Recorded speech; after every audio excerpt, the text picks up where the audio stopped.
گنده باسله یه دورا چیای لیلون یا هرم عفرینه یکش گندن هری باش و گش بو لهرمه. نشتجین گند مجولی کار چاندنیه و خودی کرنا سویل بون. لیش سالا 2018 و تواهی نشتجین وی گندی هاتنا گوچبر کرن بشک مزن جگند نهاویران بویا.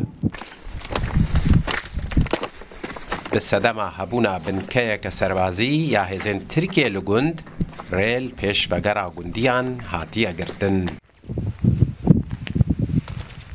گنده باسله کو 25 کیلومتریان جناوند باجار عفرین دوره جنزی 405 مالی بکته.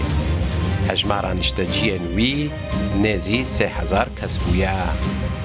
تمن گند نزی 700 ساله و روبراوی 400 هکتاره.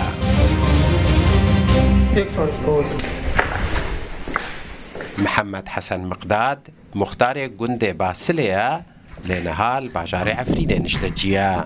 ویش تورامدیای یا روداوی را گود هیوی آوانج دستلاتا نو یا سوریه گریا وگراوان بیوکرن. ملت گند باسلنا باسل گند کی روباریه دهرم عفرینه ده.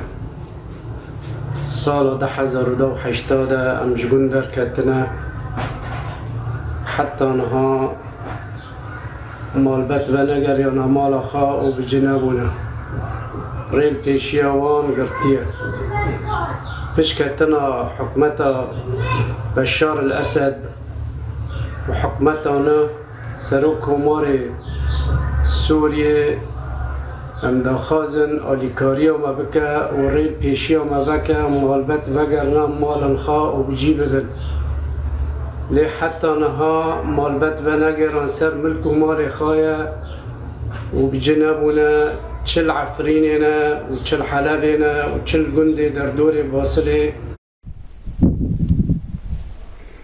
لباکور روجلات گنده باصله جی گنده جلبره به تمامیج نشتجین خواه والا مایا.